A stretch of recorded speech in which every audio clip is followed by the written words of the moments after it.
Hello दोस्तों, स्वागत है आप सभी का आपके अपने YouTube channel Pratap study point में। अब तक हम 10th क्लास के मैथमेटिक्स के रेगुलर वीडियो अपलोड करते आए हैं। तो अब आज से स्टार्ट कर रहे हैं अपन 12th क्लास के मैथ। 12th क्लास की मैथ में हमने एक्सरसाइज लिए 3, थर्ड एक्सरसाइज जिसका नाम है आव्यूह। आव्यूह की खोज की थी ऑर्थर कैली नामक वैज्ञानिक ने, जिन्होंने कुछ समीकरणों के सॉल्यूशन निकालने थे और निकालते निकालते उन्होंने आव्यूह की खोज की। अब आव्यूह क्या है, आव्यूह की परिभाषा क्या होती है, ये मैं आपको बताने जा रहा हूं। आव्यूह की परिभाषा में समान राशियों या संख्याओं, समान राशियों या संख्याओं के वर्गाकार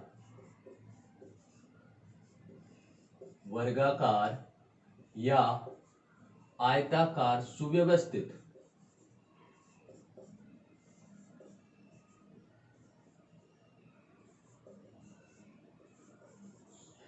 सुव्यवस्थित रूप को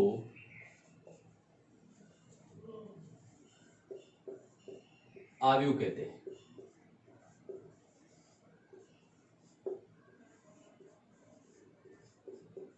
यानी कि आपके लिए कुछ संख्याएं दी गई हैं, राशियां दी गई हैं, उनको वर्गाकार या आयताकार रूप में सुव्यवस्थित करके रखना क्या कहलाता है, आव्यूह कहलाता है। अब आव्यूह का आता है क्रम, आव्यूह का क्रम, आव्यूह का क्रम। तो आव्यूह के क्रम की जब अपन बात करते हैं तो आव्यूह के क्रम का मतलब है यदि m पंक्ति और n स्तंभ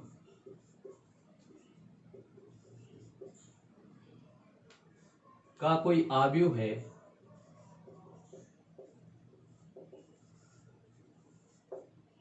तो उसे m इंटू n क्रम का आव्यूह कहते हैं, आव्यूह कहते हैं।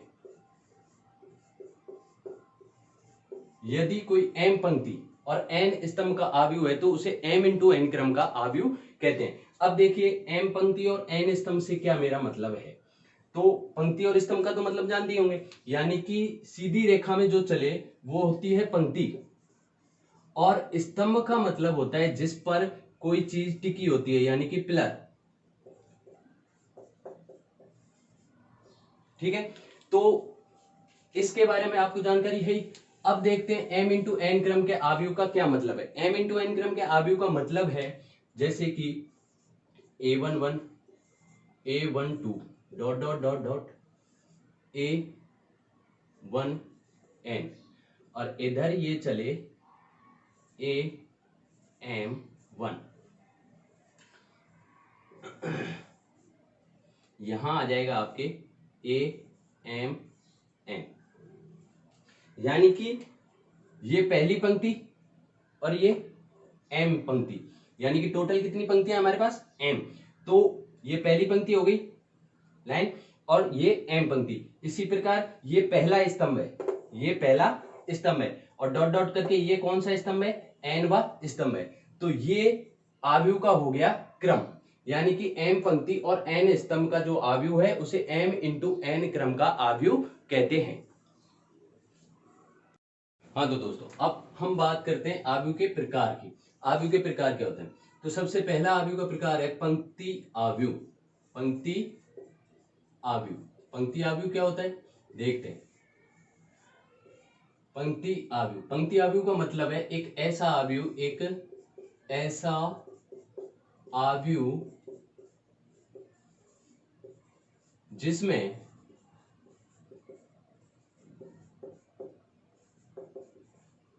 पंक्ति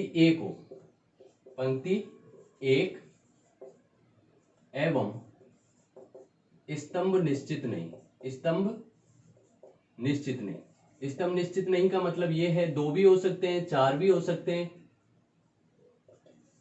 निश्चित नहीं। यानी कि एक ऐसा आव्यूह जिसमें पंक्ति एक हो और स्तंभों की संख्या निश्चित नहीं, वो कहलाता है पंक्ति आव्यूह। तो एग्जाम्पल के लिए मैं अगर आपको बताऊं तो 1 2 3, यानी कि ये पंक्ति एक है लेकिन स्तंभ कितने, 1 2 और 3। इसी प्रकार हमारा सेकंड जो आता है आव्यूह के प्रकारों में, वो आता है स्तंभ आव्यूह। स्तंभ आव्यूह, स्तंभ आव्यूह का मतलब होता है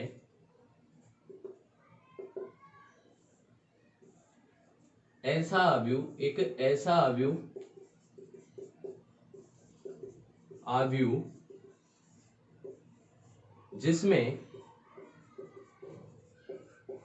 जिसमें स्तंभ एक हो, स्तंभ एक हो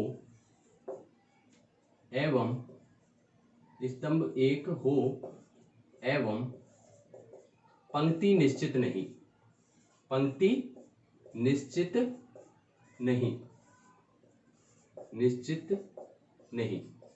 तो दोस्तों यानी कि एक ऐसा आव्यूह जिसमें स्तंभ की संख्या एक हो और पंक्ति निश्चित नहीं, यानी कि एग्जाम्पल देखना 1 2 3, यानी कि स्तंभ एक ही है लेकिन पंक्ति 1 2 3, पंक्ति कितनी है, 3 काउंट हो रही है, लेकिन स्तंभ क्या है, एक ही है। तो इस आव्यूह को क्या कहते हैं, स्तंभ आव्यूह। इसके बाद में आता है आपके शून्य आव्यूह। कौन सा आव्यूह, शून्य आव्यूह। तो शून्य आव्यूह का मतलब क्या होता है, शून्य आव्यूह, शून्य आव्यूह का मतलब है एक ऐसा आव्यूह, एक ऐसा आव्यूह जिसमें सभी अवयव शून्य हो। एक ऐसा आव्यूह जिसके सभी अवयव क्या हो, शून्य हो। जैसे कि एग्जाम्पल में बताऊं, ये किसी भी क्रम का हो सकता है। इसका अगर मैं क्रम पूछूं तो पंक्ति का क्रम पहले लिखते हैं, 1 इंटू स्तंभों का क्रम बाद में। इसका मैं पूछूं तो 3 इंटू 1, यानी कि 3 पंक्तियां हैं और स्तंभ कितना है, 1। इसी प्रकार इसका नेक्स्ट जो आएगा हमारा 0 0 0 0, यानी कि 2 इंटू 2 क्रम का, जिसमें 2 स्तंभ हैं और 2 ही पंक्तियां हैं। अगर इसकी बात करके ऐसे नेक्स्ट एग्जाम्पल की मैं बात करूं आपके लिए तो ये भी हो सकता है, यानी कि पंक्ति पहले लिखनी है 2 इंटू 3, यानी कि इसमें 2 पंक्तियां हैं और स्तंभ कितने हैं, 3, यानी कि क्रम लिखते टाइम पे इस बात है। हाँ तो दोस्तों चौथा प्रकार है अपना वर्ग आव्यूह। वर्ग आव्यूह, वर्ग आव्यूह का क्या मतलब होता है, वर्ग आव्यूह का मतलब है एक ऐसा आव्यूह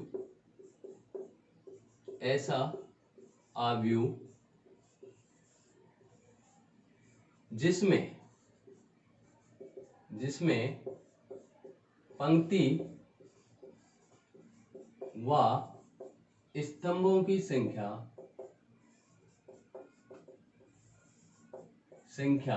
समान हो।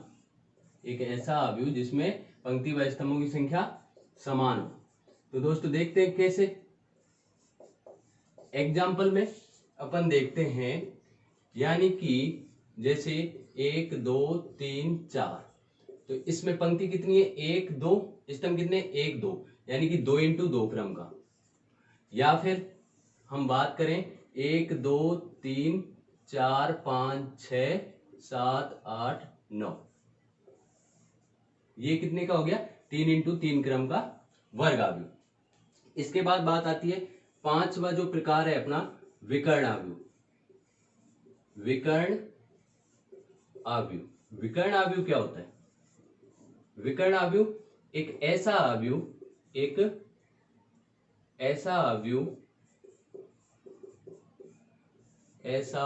आव्यूह जिसमें विकर्ण के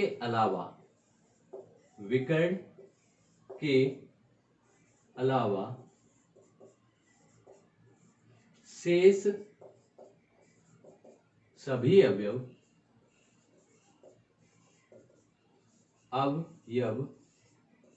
शून्य हो। विकर्ण के अलावा शेष सभी अवयव शून्य हो। एग्जाम्पल की बात मैं अगर करूं तो आप देखिएगा 1 0 0 2, यानी कि एक विकर्ण बनना चाहिए, जैसे वर्ग में बनता है या आयत में बनता है, तो वो विकर्ण के अवयव ही मुख्य अवयव होंगे, इसके अलावा अन्य अवयव क्या होंगे, शून्य होंगे। जैसे कि एक 3x3 क्रम का भी ले लेते हैं अपन एग्जाम्पल।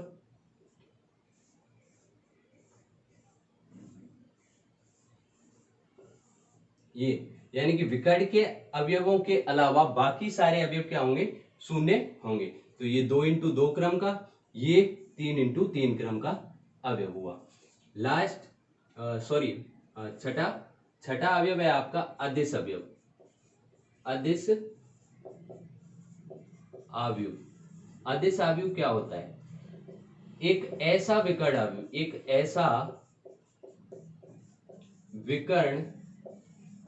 अवयव के सभी अवयव समान हो, जिसके विकर्ण के सभी अवयव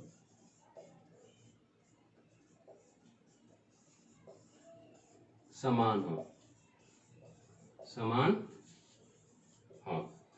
ऊपर मैं एग्जाम्पल लिख रहा हूं, जैसे कि 1 0 0 1, यानी कि ये विकर्ण है और इसके प्रत्येक अवयव क्या है, समान है, यानी कि 1 1 है, यानी कि 2x2 क्रम का।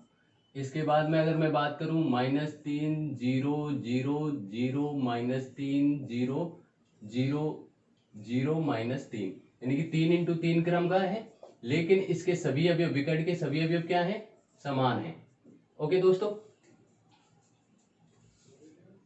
तो दोस्तों सातवां प्रकार है आपके इकाई आव्यूह। इकाई आव्यूह क्या है, इकाई आव्यूह में क्या है, देखिए एक ऐसा आव्यूह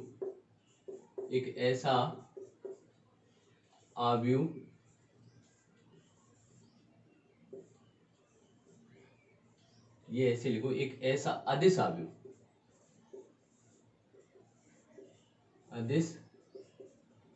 आव्यूह जिसके विकर्ण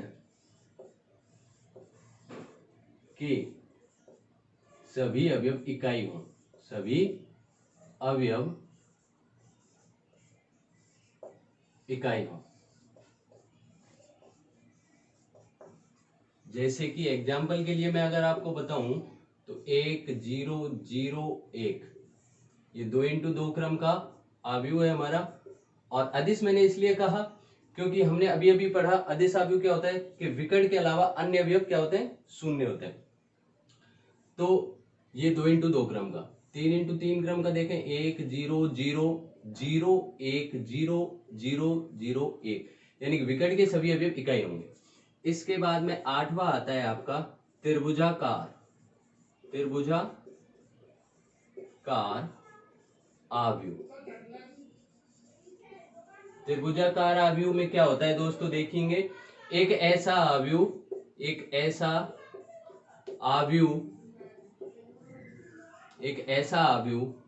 जिसके विकर्ण के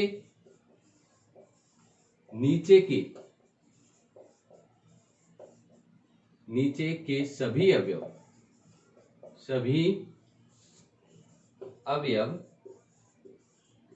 शून्य हो।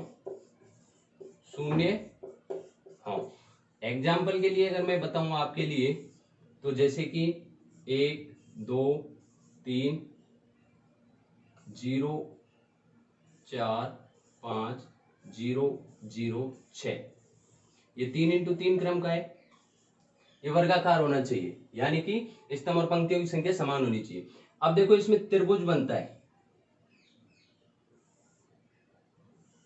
अगर इन तीनों चीजों को मैं मिलाऊं तो ये त्रिभुज का निर्माण करते हैं, इसलिए इसको कहते हैं त्रिभुजाकार आव्यूह। ओके दोस्तों, उम्मीद करता हूँ समझ में आया होगा। जो भी कोई प्रॉब्लम है उसे कमेंट बॉक्स में डालें।